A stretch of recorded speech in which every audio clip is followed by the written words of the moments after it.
Hi, everyone. Welcome to Foresight's Intelligent Corporation Group. I'm really delighted for you guys to join, and I'm really happy for Roland to join us here today. Roland, you'll be presenting on introducing biologically and economically aligned multi-objective, multi-agent AI safety benchmarks. It's quite of a mouthful. I'm going to be a slide master today. So you hear him say next or advanced quite a few times in this presentation. But yeah, without further ado, I'm going to start sharing the slides. And when I get a minute, I'm also going to share a lot more info about you and Etelop in the chat so people can follow up on you. But for now, I would say I kick it off with the presentation. And here I go. Hello, I'm Roland Pihlakas from Etelop. The central theme for these benchmarks is biologically and economically essential yet neglected principles in current AI safety discussions around reinforcement learning. Next slide. I am sure you have heard of utility monsters, paperclip maximizers, specification gaming, and even instrumental conversions. So what is the common theme here? Seems like such agents could be paradoxically so desirable and dangerous at the same time, or are they? For me, one common theme here seems unboundedness and often even having only a single objective. The question that unavoidably arises is how to make such agents safe. Next slide. Let's start with a kind of a story. Problems with this phenomena can perhaps be described by the following metaphor. It is like building a safe school bus that drives only straight at maximum speed and is unable to stop. But why do we do? Is it just because that is mathematically simpler? Here I added a piece of modern art for illustrating that proposal. At least it's still driving on the road in this picture. On the next illustration, the situation got entirely out of hand. Fortunately, this is only a picture. Let's not make it into a reality. Perhaps the question should... Did you change the slide? Yeah, I think we should be on slide 3, but it doesn't show for us. Wait, you don't see the slides at all? Or see the slides in your we're browser. Just seeing the browser. It's sharing the wrong thing, I think. Browser, not the slideshow. Just share your desktop. Okay. Perhaps the question should not be how to make such unbounded and simplistic school was safe. Instead, let's ask, is such a machine useful to begin with? Perhaps not. But let's say we badly want that school bus just safer. How would we solve that? We can make the school bus safer by adding a steering wheel, adding gas pedal, adding brakes. And I would ask then, would it be making the school bus just safer? Or would it be rather making the school bus practical and useful above all? Next slide. An alternate approach would be that the school bus with this steering wheel and gas pedal and brakes, it could be able to drive on the variety of real streets since these are not straight. It can arrive on time, not too early, so that the bus station has room for it. It can leave on time, not too early, so that passengers can catch it. And it can stop at the destination so that people can get off again. They don't want to live forever on that bus. I think it would be practical and useful above all. And safer, by the way.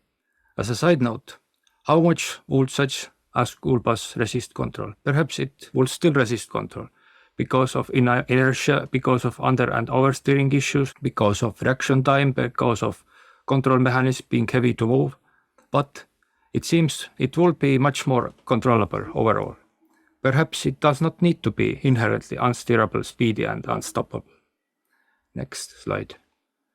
My background is in psychology and combinatorial optimization. Also a bit of control systems knowledge has influenced my thinking. Because of that, I have known about the concept of homeostasis for a long time. Homeostasis says that too much of a good thing is not a good thing. It is not just increasingly less useful, it is indeed an entirely bad thing. Though there are cases where more of a good thing might still be better.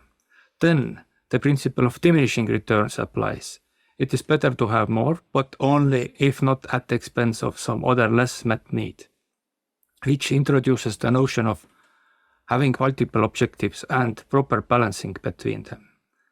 In fact, going back to homeostasis also is quite well compatible with meeting multiple objectives. You meet one need, then you can stop and go to meet another need. Homeostasis also implies that the target measurements of each objective may change. Think of a room thermostat targets between day and night, for example. You want to lower the temperature at night. Then combinatorial optimization introduces for me the notion of constraints, which resembles safety principles. In relation to these considerations, I have been directed by the intuition that training reinforcement learning to meet multiple objectives may be more involved than meeting multiple objectives using some alternate AI frameworks. I acknowledge that, of course, reinforcement learning has its benefits too, and I was mentioning the other approaches for the purpose of encouraging exploration of the ideas. Thank you. Next slide. Sometimes people interpret the principles of homeostasis and diminishing returns as strategies for achieving safer AI. I propose a stronger claim. These principles from biology and economics are not just strategies to make AI safer. They are a meta-level alignment goal in itself, while having also safety improving side effects at the same time. Next slide. Looking at this perspective, we can start asking more nuanced questions. What does it mean to properly balance multiple objectives? What comes to my mind is the war games and diplomacy experiment with LLM agents. What happened was that they tended to escalate conflicts very easily just because they could. We say that humans are bad for being prone to wars, but at least professional human militaries mostly follow the principle of proportionality. My hypothesis is that with current training, LLM agents can easily forget the concept of balance between objectives when encountering situations outside of everyday life.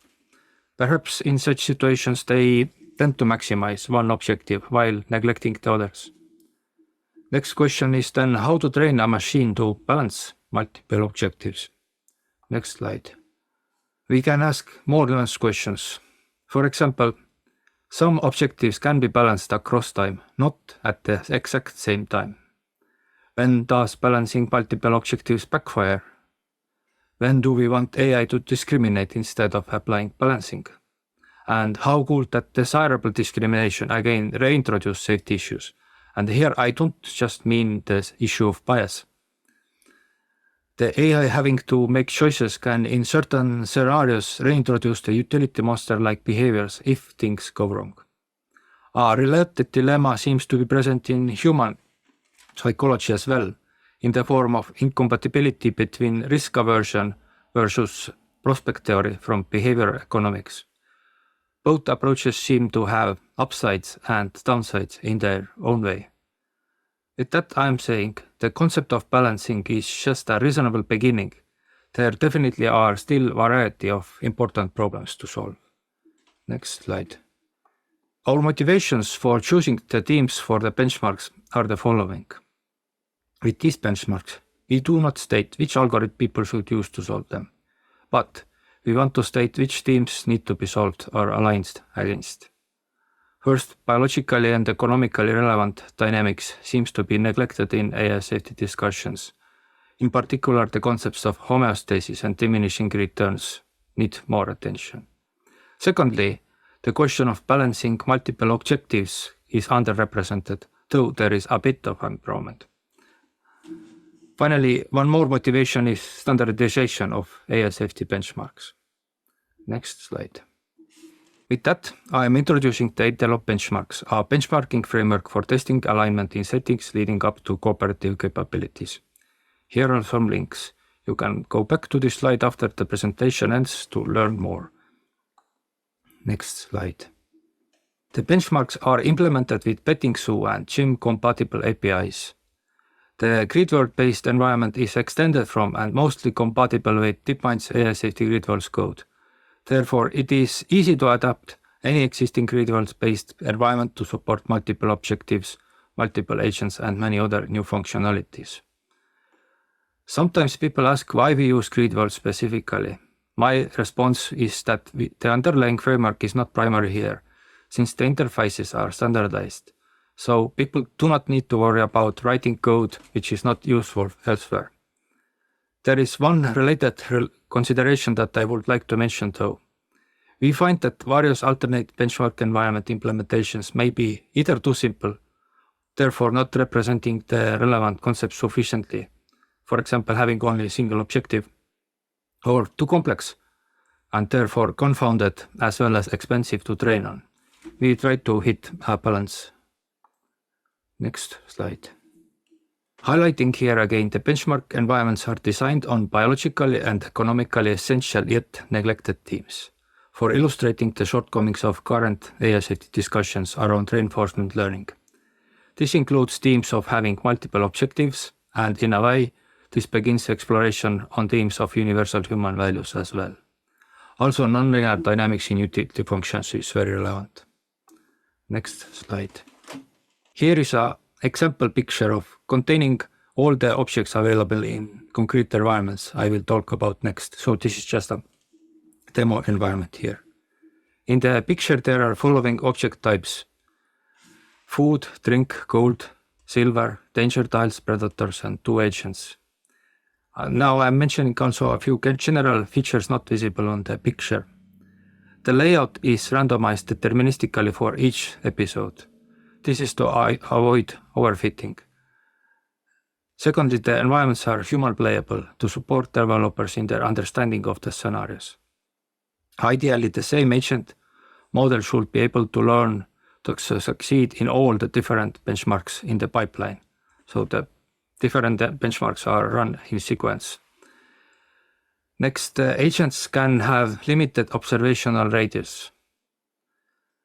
The size of the environment and object counts in it can be dynamically scaled without having to manually specify new maps. Next, the grid world-based view can be in the future combined with a textual chat-based interface between LLM agents.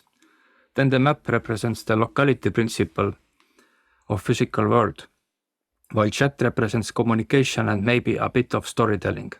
This combination avoids the scenarios from being too open-ended, as they would be with purely text-based LLM game masters. So grid worlds and text-based scenarios are not mutually exclusive. Next slide. Is this correct, or should I go on further? Yes, please go. Yeah. The first benchmark is named food homeostasis. It is about homeostasis and bounded objectives. Homeostatic objectives have a negative score if some measure is either too low or too high. Too much of a good thing is not a good thing. This perspective is similar to control systems. The body of the agent provides interoception signals to the brain as a component of observation. So interoception measures, let's say, the level of food in the body or level of water in the body. Too trivial measure maximizing agent implementations will fail already here. Of course, it's possible to make reinforcement learning work with homeostatic curves just fine. So here the purpose is mainly to prime the thinking of AI developers, to observe that too much is not necessarily good. That being said, ideally, to be safer, the agent should also learn quickly without needing thousands of training iterations of making mistakes before it learns that too much of a good is not good. One of the main AI safety implications of this test is that agents should not be greedy. This aspect can be considered as a proto-cooperative disposition in that it hypothetically makes cooperation easier. Next slide. The next benchmark is food sustainability. This represents the challenge of avoiding an agent's negative impact on the environment by not consuming renewable resources too quickly. The environment contains resources that renew, but if these resources are consumed too quickly, they run out and therefore cannot replenish anymore. The agent's homeostasis need depends on these resources in the future for their survival. Next slide. Here we have now 2 homeostatic objectives. The idea here is that eating food does not compensate for the lack of drink, and drinking a lot does not compensate for neglecting to eat. both activities need to be balanced with some time granularity. At the same time, it will not be necessary or even productive to keep these objectives maximally balanced at all times.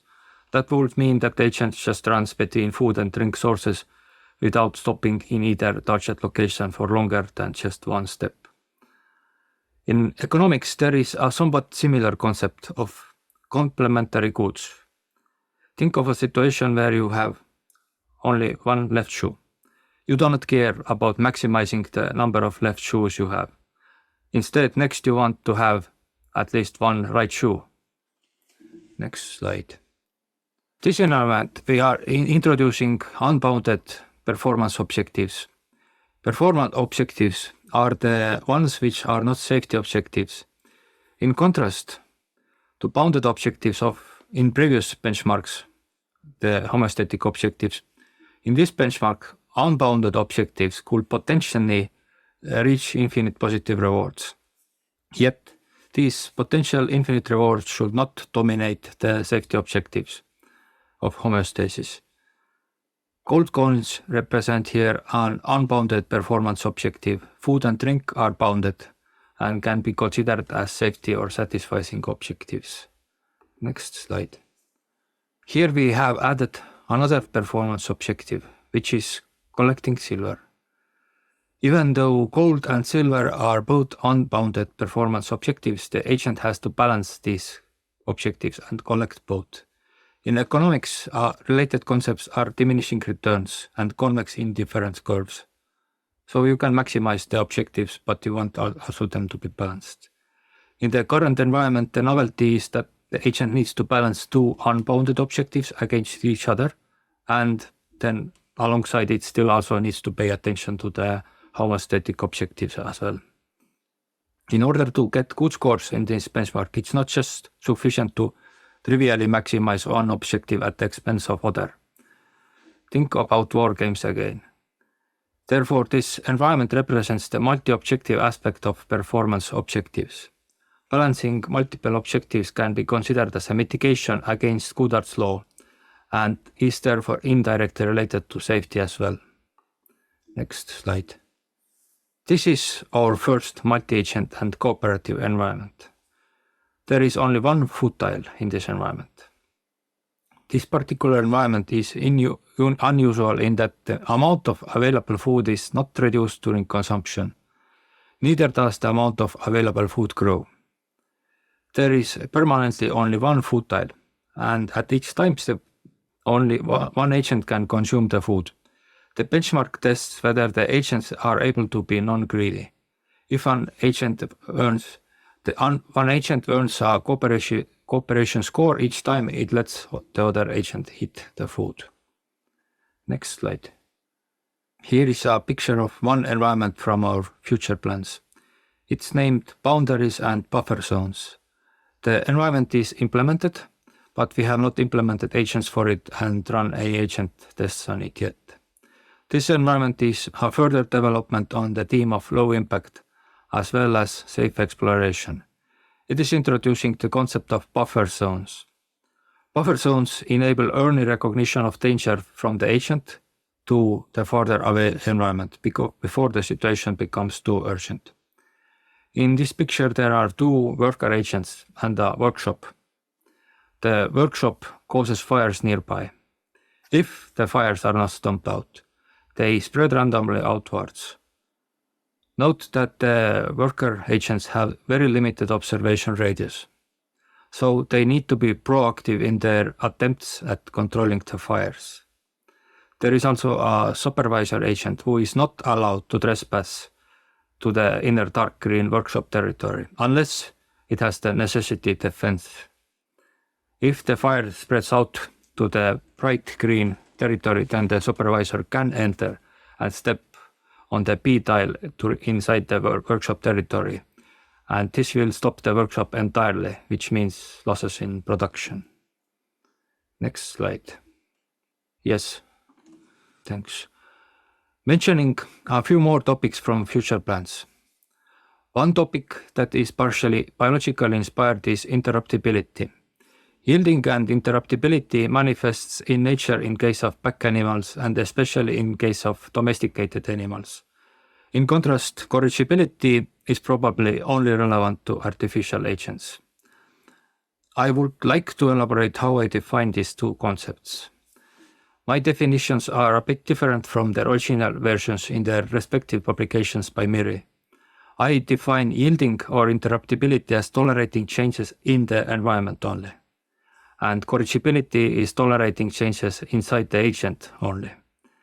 These definitions are chosen so in order to more clearly differentiate between similar but sometimes semantically separate aspects relevant to ASFT.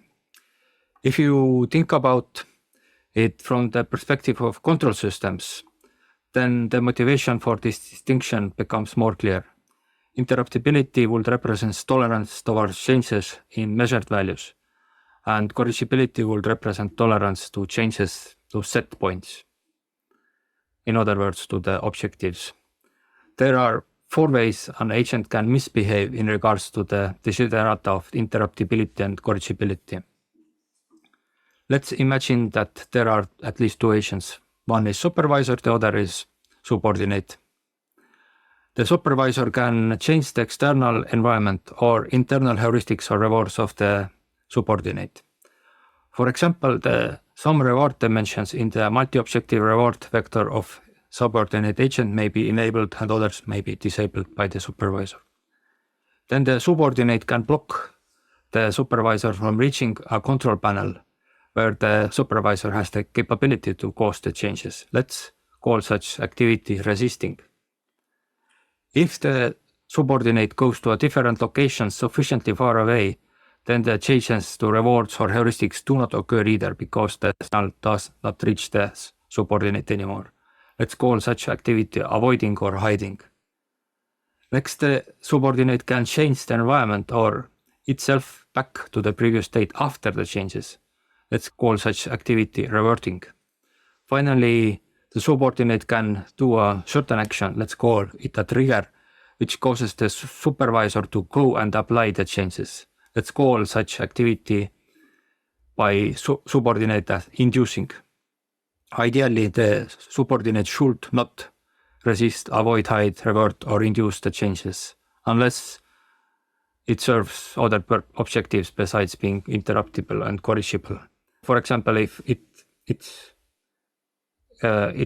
necessary to inform supervisor about some information and this induces the supervisor to make changes, then that is fine. But to induce the supervisor to make changes just so that the supervisor makes the changes, that's not good.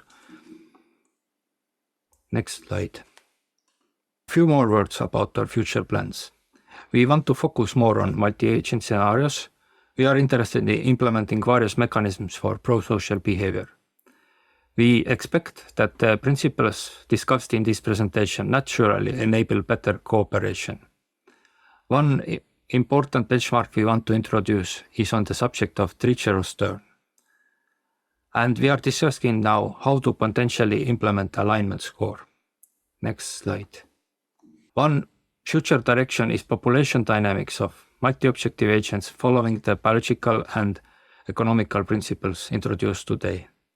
We would investigate how the previously highlighted desirable behaviors would work when there is a population of agents.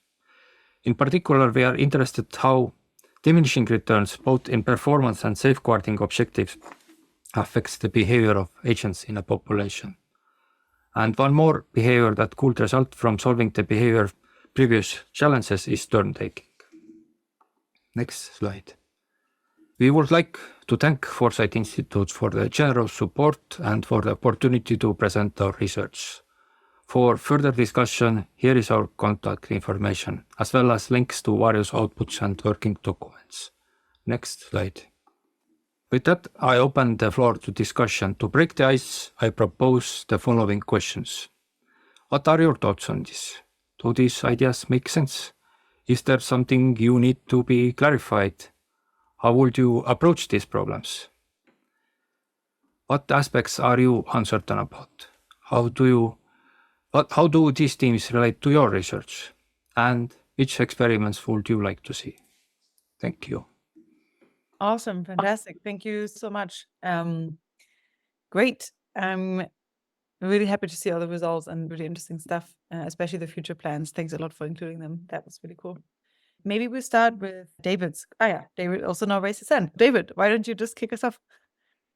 Yeah, thank you. This is really interesting. I like the direction overall. It seems promising for at least one kind of prosaic alignment of agents, which seems like a good place to start with alignment. The two sides of, I think, the same question are, so the benchmarks that you're working with, the testing environment that you're talking about, is for agents that are trained in the context of the specific scenarios. So you can talk about whether the agent that is trained in this way, in this scenario, is cooperative or not.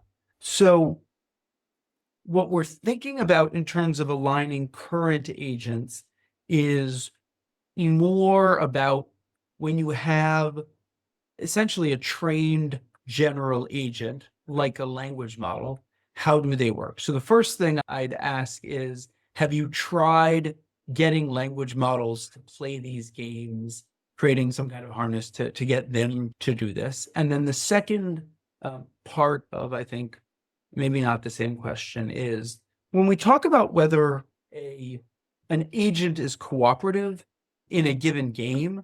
So I can build an agent that, say, does the game theoretic optimal move in a well-defined game, and it's cooperative in some scenarios and not cooperative in others. It depends on the game.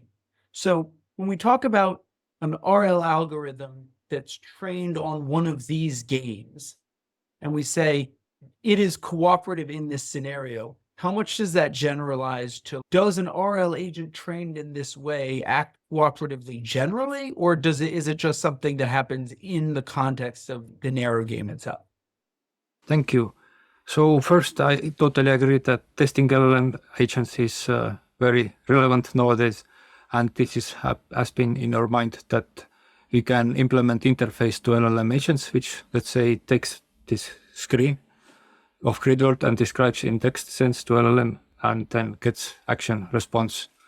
This has been in our plans, not yet implemented. And I guess indeed, as I mentioned, it's important that agents also learn very quickly in order to not make many mistakes in real world. Then LLM agents is good basis for this. They have already a lot of background knowledge. They might still need to learn a little bit about the environment when they first enter it, but hopefully they learn quicker. Then the other question you had, whether it generalizes. Generalization is a very difficult question in that sense that we probably cannot prove that something generalizes. And some people won't have to proofs. But on the other hand, we can at least show that, yes, some agent architecture is able to, let's say, learn faster in these scenarios, faster than some other architecture. And we can hope that then it may be generalized as well, if we can argue that there are reasons why it's compatible with these scenarios and why it's able to, let's say, balance multiple objectives because it was implemented that way.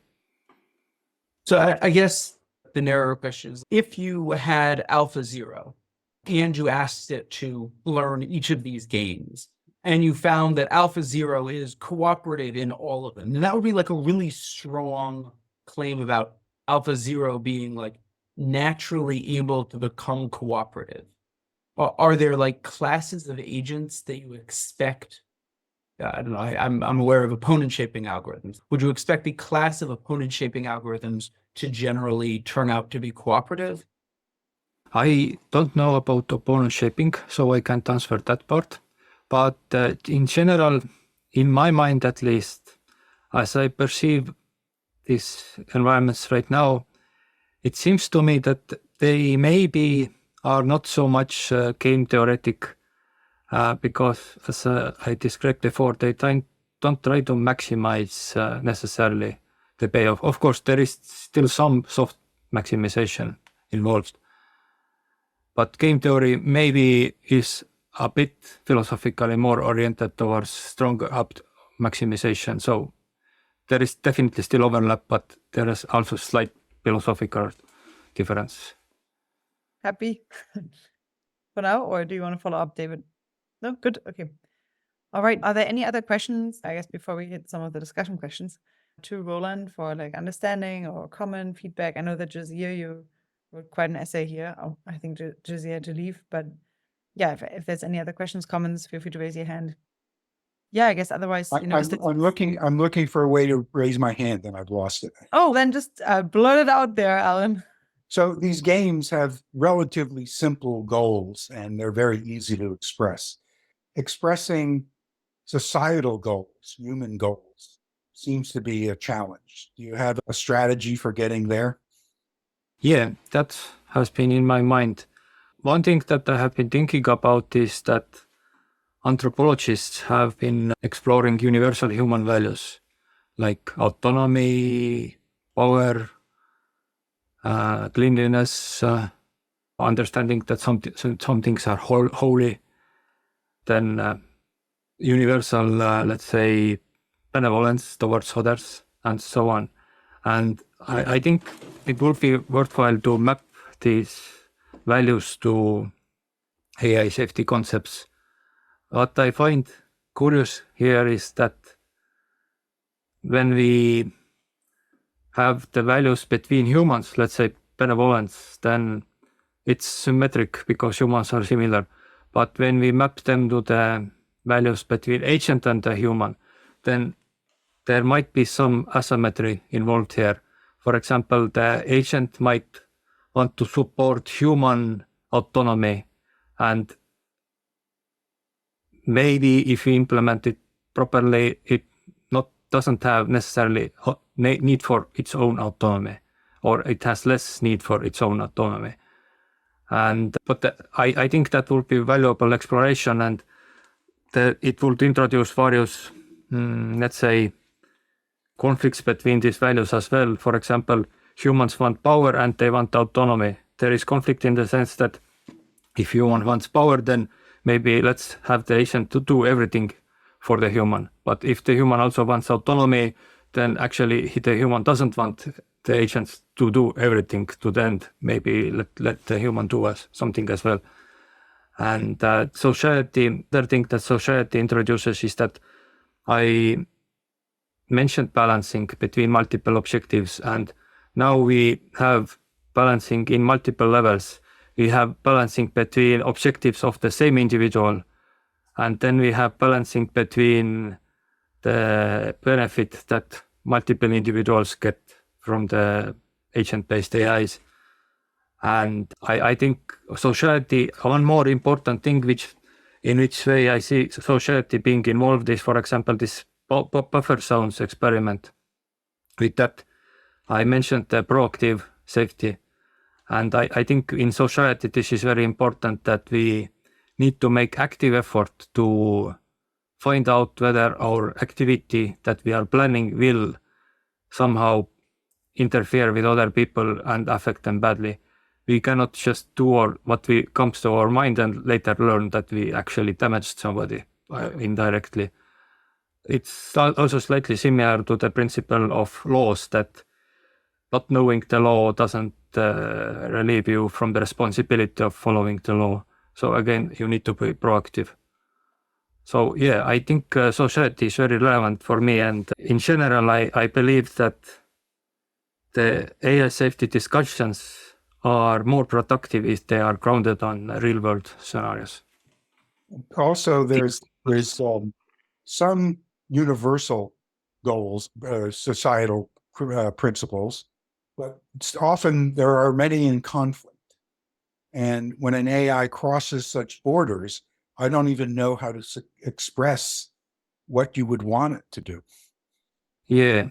So for me, one approach to the conflicts is that perhaps we want to meet the different values to some extent and balance this, how all the different objectives are met none of the objectives is met perfectly, but at least they are met to some extent. But at the same time, I also understand that it's not possible to balance everything. For example, sometimes we need to make choices between the course where our civilization goes, and we cannot balance between alternate universes. We can choose only one. Thanks.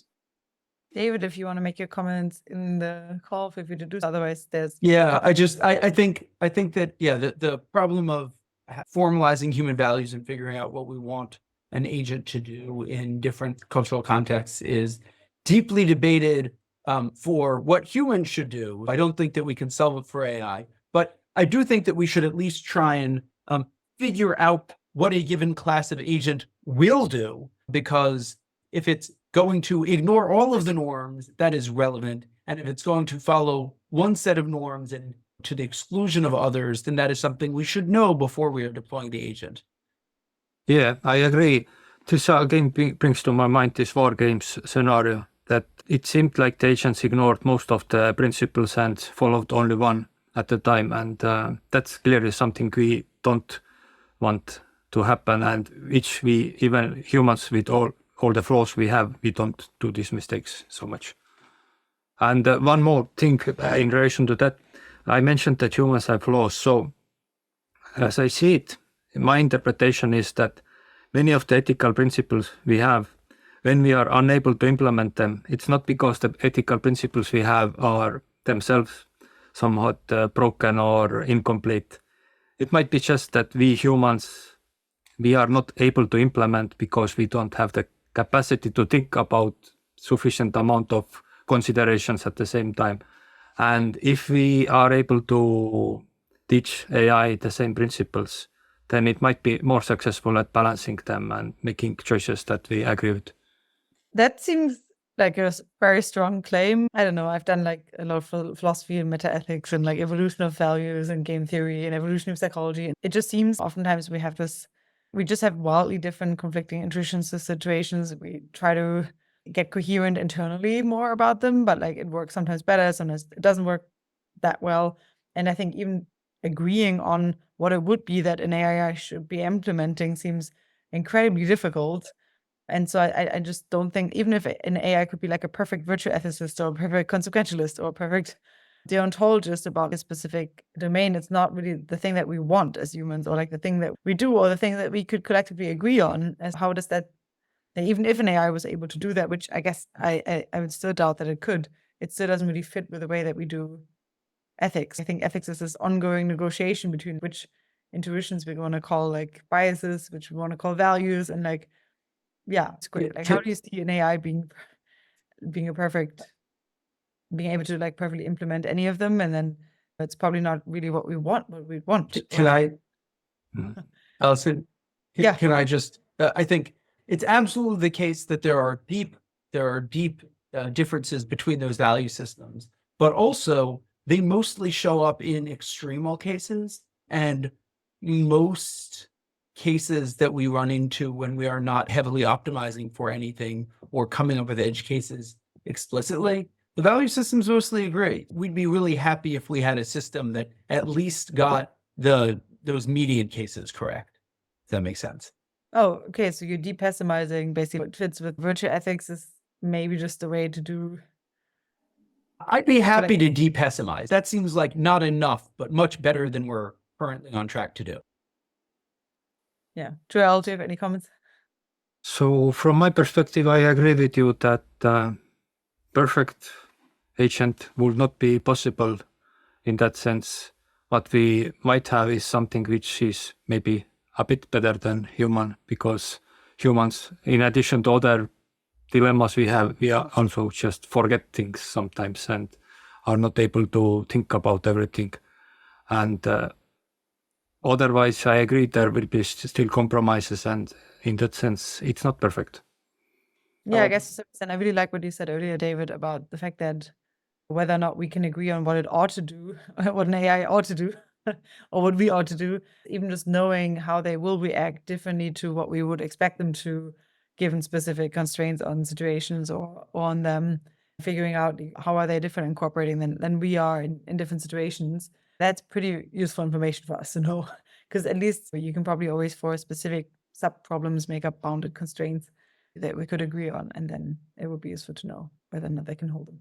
Okay, Alan, I think. Yeah, I'm wondering if rather than a universal set of principles that different cultures train their own AIs for their purposes and let the AIs negotiate conflict.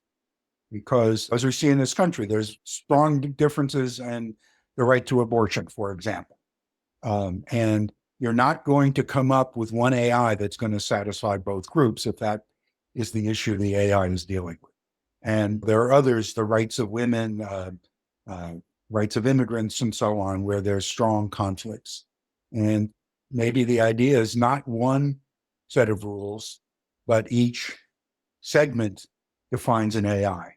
And then we do what we do as humans. We negotiate when there's a conflict. Yeah, I guess it could just be starting at the individual. You have your own individual extension of yourself that's trying to just get your ethics in a more coherent setting out there into the world, and that then negotiates with others to even form the coalitions of AIs that then agree on enough that they could take up the larger cultural differences with other AIs. There's actually a company that's selling a product for personal AI, Kwai.ai, KWAAI.ai, I think it is. And they have a way of doing a personal AI to do your negotiating for you. Seems to me that one reason why often people disagree with each other, they disagree about strategies, not ultimate values. And what happens just is that they never discuss the ultimate values, they discuss only strategies.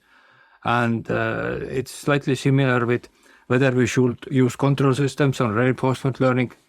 These are all just strategies. But Don't you think maybe the abortion disagreement is on actual, like, fundamental parts? It's not just the strategy of how to do it, yes or no? And even if we didn't ultimately disagree on an ultimate value, like, our everyday life is shaped such that we mostly will disagree on the shallow things in which these values come to conflicting situations in a pretty scarce, constrained world. Or would you say that abortion is just a disagreement? The disagreement on abortion is just a disagreement on strategy?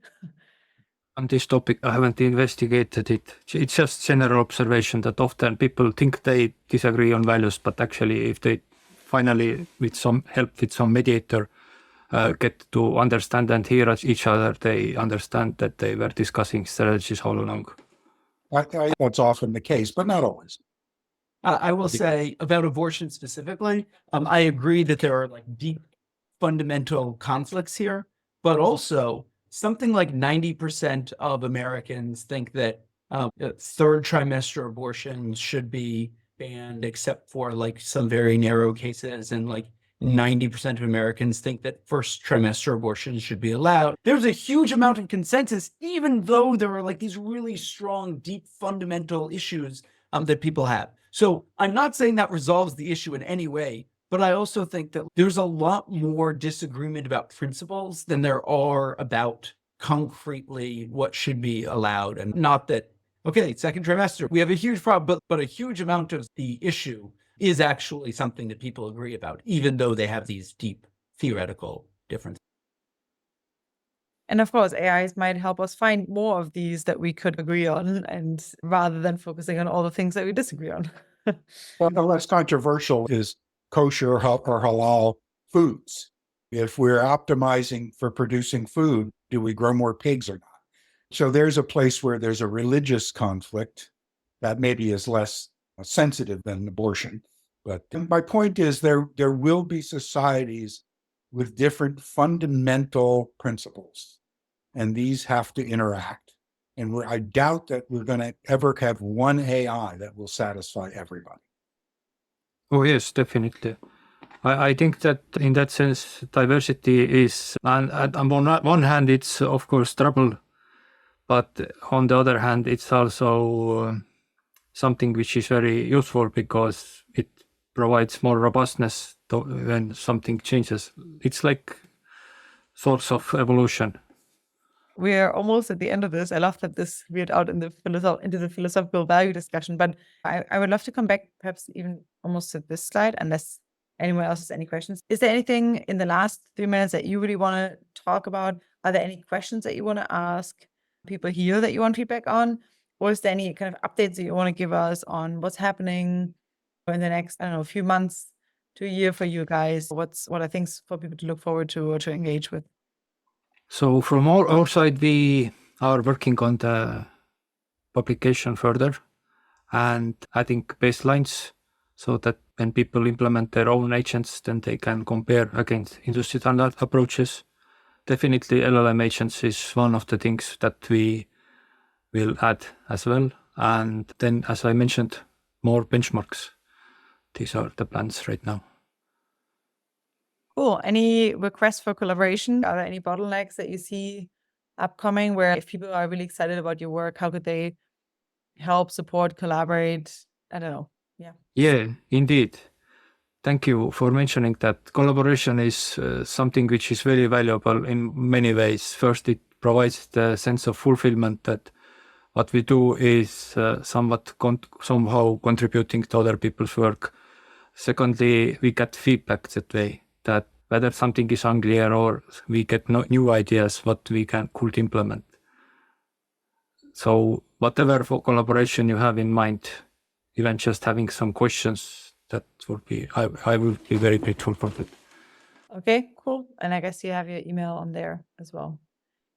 All right. Any other final points? Any other last question that you want to ask the group in the last minute? Like anything where you're like, oh, damn, I wish we had at least briefly mentioned this.